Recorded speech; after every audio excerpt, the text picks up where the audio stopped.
കറുപ്പും വെളുപ്പിന്റെ പുതിയ എപ്പിസോഡിലേക്ക് സ്വാഗതം.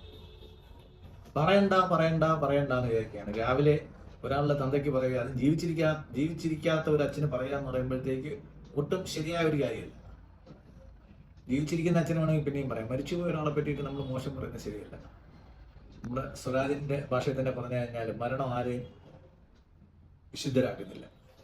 ഇപ്പോൾ എല്ലാ ജോലിക്കും അടിസ്ഥാന യോഗ്യതയായിട്ട് +2 ആണ് കണക്കാക്കിയിരിക്കുന്നത്. അതുകൊണ്ട് ഇതുവരെ +2 പാസ്സാകാൻ പറ്റാത്തവർക്ക് 6 മാസം കൊണ്ട് +2 എഴുതി പാസ്സാവും. കേരള ഗവൺമെൻറ്റും PSC അംഗീകരിച്ചാണ്. ഒറ്റ പരീക്ഷയേ ഉള്ളൂ. ഗ്രൂപ്പ് മാറ്റി എഴുതാം. എല്ലാ വിഷയങ്ങളും മലയാളത്തിൽ എഴുതാം. ലാംഗ്വേജ് പോയിട്ട് ബാക്കി എല്ലാ വിഷയങ്ങളും മലയാളത്തിൽ എഴുതാം. ഇംഗ്ലീഷ് നിർബന്ധമല്ല. ഇത് പറയാൻ കാരണം നമ്മുടെ പ്രതിപക്ഷ നേതാവ് ശ്രീ രാഹുൽ ഗാന്ധിജി ഒരു ബോംബ് പൊട്ടിച്ചു. ആ 9-ാം തീയതിക്ക് 2 പ്രത്യേകത ഉണ്ട്. ഒന്ന് ക്വിറ്റ് ഇന്ത്യ ദിനമാണ്. 2 നമ്മുടെ ഹിരോഷിമ നാഗസാക്കിയിലെ 2ാമത്തെ ബോംബ് ദിനമാണ്. അദ്ദേഹം പൊട്ടിച്ച ബോംബ് BJPയും നരേന്ദ്രമോദിജിയും അമിത്ഷായും ചേർന്ന് വോട്ട് മോഷ്ടിക്കുന്നു എന്നാണ് ഇട്ടേക്കുന്നത്. വോട്ട് മോഷ്ടിക്കുന്നു. ചോരി എന്നുള്ള ഹിന്ദി വാക്കാണ് അദ്ദേഹം ഉപയോഗിച്ചത്. ചോരി, ഈ മോഷണം എന്നുള്ളതിനെക്കാളും ഹിന്ദിയിൽ ചോരി എന്ന് പറയുമ്പോഴത്തേക്ക് കുറച്ചുകൂടി മോശപ്പെട്ട ഒരു വാക്കാണ്. അതിന്റെ ഗ്രേഡ് ശക്കലം കൂടുതലാണ്. ചോരി ശരിയാണ്. ജനാധിപത്യത്തിൽ വോട്ട് മോഷണവും ചോർച്ചയൊക്കെ ഉണ്ടാവും. ഈ വോട്ട് മോഷ്ടിച്ചു എന്ന് പറഞ്ഞിട്ട് ഒരു വെബ്സൈറ്റും കൂടെ തുടങ്ങി. വോട്ട് മോഷണത്തെ പറ്റിയിട്ട് ആൾക്കാർക്കുള്ള പരാതികളും ആൾക്കാർക്കുള്ള വിവരങ്ങളൊക്കെ പങ്കുവയ്ക്കാൻ വേണ്ടിയിട്ടൊരു പോർട്ടൽ ഉണ്ടാക്കി. എന്തായാലും 75 വർഷത്തെ ജനാധിപത്യത്തിന് ശേഷം കോൺഗ്രസിന് ഇങ്ങനെ ഒരു ബോധം ഉണ്ടായത് വളരെ നല്ലതാണ്. ഇത് നേരത്തെ വേണമായിരുന്നു. ഒരു 19 വർഷത്തിന് മുമ്പേ ചെയ്തിരുന്നെങ്കിൽ ചിലപ്പോൾ ഇന്നും കോൺഗ്രസിന് അധികാരത്തിൽ വന്നു പോയത്. അതൊന്നും ചിന്തിച്ചില്ല. അന്ന് തോന്നിയവരെയൊക്കെ പിടിച്ചിട്ട് മന്ത്രിമാരാക്കി തോന്നിയ രീതിയിലൊക്കെ വോട്ട് ചോർത്ത് ഭരണഘടനയെ തോന്നിയ രീതിയിൽ അപരാധിച്ചു. അങ്ങനെയൊക്കെ ചെയ്തു. ഇപ്പോഴാണ് ആ ഭരണഘടനയും കൊണ്ട് നടക്കുന്നത്. ഇത് സ്വന്തം അമ്മൂമ്മ 42 പ്രാവശ്യം അപരാധിച്ച ഭരണഘടനയാണെന്നുള്ള കാര്യം അദ്ദേഹത്തിന് ഓർമ്മ വരുന്നുണ്ടോ എന്നെനിക്കറിയത്തില്ല. എന്തായാലും കൈ പിടിക്കുമ്പോഴത്തേക്ക് 42ാം ഭേദഗതി എന്നുള്ളൊരു സാധനം എടുത്ത് കയ്യിൽ പിടിച്ചേക്കാൻ നോക്കണം. പറ്റുമെങ്കിൽ ആ കോൺസ്റ്റിറ്റ്യൂഷന്റെ ഫ്രണ്ട് പേജിൽ ഒട്ടിക്കുകയും കൂടെ വേണം. 42 എന്നുള്ള നമ്പർ മറക്കരുത്. രാഹുൽ ഗാന്ധി ഒരിക്കലും മറക്കാൻ പാടില്ലാത്ത നമ്പറാണ് 42. ജനാധിപത്യത്തെ പറ്റിയും ഭരണഘടനയെ പറ്റിയും പറയുമ്പോഴത്തേക്ക് 42 എന്നുള്ള നമ്പർ നമുക്ക് ആർക്കും ഒരിക്കലും മറക്കാൻ സാധിക്കത്തില്ല. പ്രത്യേകിച്ചും അടിയന്തരാവസ്ഥയുടെ ക്രൂരകൃത്യങ്ങൾ നേരിട്ട് കണ്ട അനുഭവിച്ച നമുക്കൊന്നും ആ 42 എന്നുള്ള വാക്ക് നമുക്ക് മറക്കാൻ സാധിക്കത്തില്ല. ഈ ജനാധിപത്യം പറയുന്ന രാഹുൽ ഗാന്ധിയുടെ അമ്മൂമ്മ എങ്ങനെയാണ് ലോക്സഭയുടെ ഓട് പൊളിച്ചിട്ട് പ്രധാനമന്ത്രിയായത്? അംബേദ്കർ ഭരണഘടനയിൽ കാണിച്ച ഒരു മിസ്റ്റേക്കാണ് പാർലമെന്റ് അംഗത്തിന് പ്രധാനമന്ത്രിയാവാനുള്ളത്. ശ്രീ അംബേദ്കർ ഉദ്ദേശിച്ചത് ബ്രിട്ടീഷ് പാർലമെന്റിന്റെ രീതിയിൽ പ്രഭുസഭയാണ്. ബ്രിട്ടീഷ് പാർലമെന്റിൽ നമ്മുടെ രാജ്യസഭ അവിടുത്തെ പ്രഭുസഭയാണ്. പ്രഭുസഭ എന്ന ഒരാൾ പ്രധാനമന്ത്രി ഇതുവരെ ആയിട്ടില്ല. ആകുന്ന കാര്യം ഇതുവരെ ആരും ചിന്തിച്ചിട്ടില്ല. അന്നും ചിന്തിച്ചിട്ടില്ല, ഇങ്ങോട്ട് ചിന്തിക്കാൻ പോകണമില്ല. പക്ഷേ നമ്മളെ ഇന്ദിരാഗാന്ധി അത് ചിന്തിച്ചു. പിന്നീട് പല പ്രധാനമന്ത്രിമാരും ഈ രാജ്യസഭ വഴി പ്രധാനമന്ത്രിമാരായി.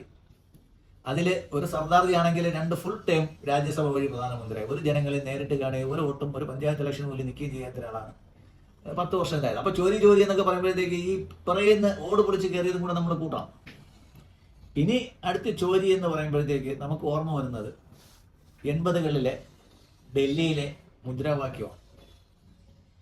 80കളിലെ ശ്രീമാൻ ഇദ്ദേഹത്തിന്റെ പിതാവ് ശ്രീ രാജീവ് ഗാന്ധി ഇന്ത്യയുടെ പ്രധാനമന്ത്രിയായി തിളങ്ങി നിന്ന സമയത്ത് നമ്മുടെ KC വേണുഗോപാലിനെ പോലെ കുറെ ഉപദേശകർ അന്നും അദ്ദേഹത്തിനുണ്ടായിരുന്നു. ഈ പോളിയോ പിടിച്ച ഒരു രോഗം അദ്ദേഹത്തിനുണ്ടായിരുന്നു. ഇപ്പം രാഹുൽ ഗാന്ധിക്കുള്ള ഒരു ചെറിയ പോളിയോയുടെ അസുഖം ഉണ്ടായിരുന്നു. തന്നെത്താനൊന്നും നടക്കാനും ചെയ്യാനൊന്നും വയ്യ. ഒരു വെറും പൈലറ്റായ ഒരാൾ എങ്ങനെയാണ് ഇന്ത്യൻ രാഷ്ട്രീയത്തിലോട്ട് വന്നതെന്ന് പ്രധാനമന്ത്രിയായെന്ന് ഞാൻ നിങ്ങൾക്കാർക്കും പറഞ്ഞു തരേണ്ട കാര്യമില്ല. എല്ലാവർക്കും അറിയാമെന്നുള്ള കാര്യമാണ്. അദ്ദേഹം വന്നപ്പോഴത്തേക്ക് ആദ്യം ഉണ്ടായ ഒരു കോൺട്രവേഴ്സി ആയിരുന്നു ബോഫേഴ്സ് കേസ്. ബോഫേഴ്സിന്റെ കൂടെ പിന്നെ സെന്റ് കിറ്റ്സായി, അങ്ങനെ കുറെ കേസുകളായി.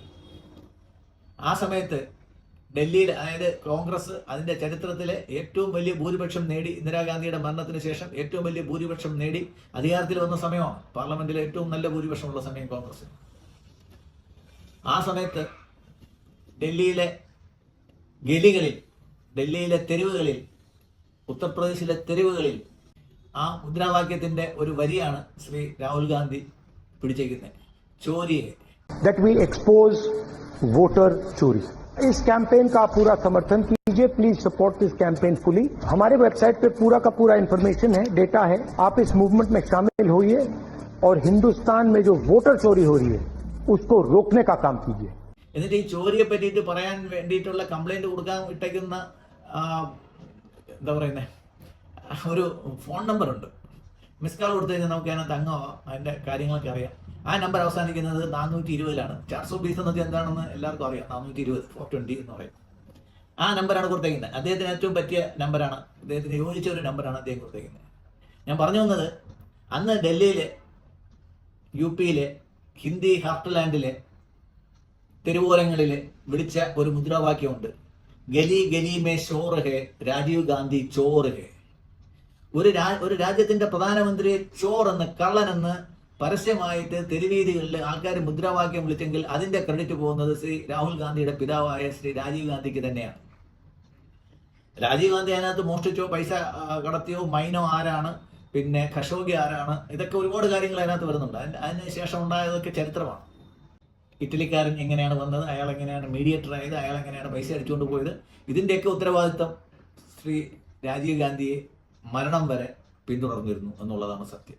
എന്തായാലും രാജീവ് ഗാന്ധിയുടെ മരണത്തിന് ശേഷം നടന്ന ഇലക്ഷന്റെ പ്രോസസ്സിനകത്ത് കോൺഗ്രസിന് ഭൂരിപക്ഷം കിട്ടിയെങ്കിലും രാജീവ് ഗാന്ധിയുടെ കുടുംബത്തിൽ നിന്ന് ആർക്കും പ്രധാനമന്ത്രി ആവാൻ പറ്റിയില്ല. ശ്രീ നരസിംഹറാവുവാണ് പ്രധാനമന്ത്രിയായത്. അതോടെ നമ്മുടെ രാഷ്ട്രീയത്തിന്റെ ആ ഒരു ബാലൻസ് തന്നെ പോയി. ദേശീയ രാഷ്ട്രീയത്തിൽ ഒറ്റ പാർട്ടി ഭരിക്കുന്നു എന്നുള്ളൊരു രീതി തന്നെ നമുക്ക് ഇല്ലാതായ ഒരു അവസ്ഥയാണ് നമ്മൾ അപ്പോഴുണ്ടായത്.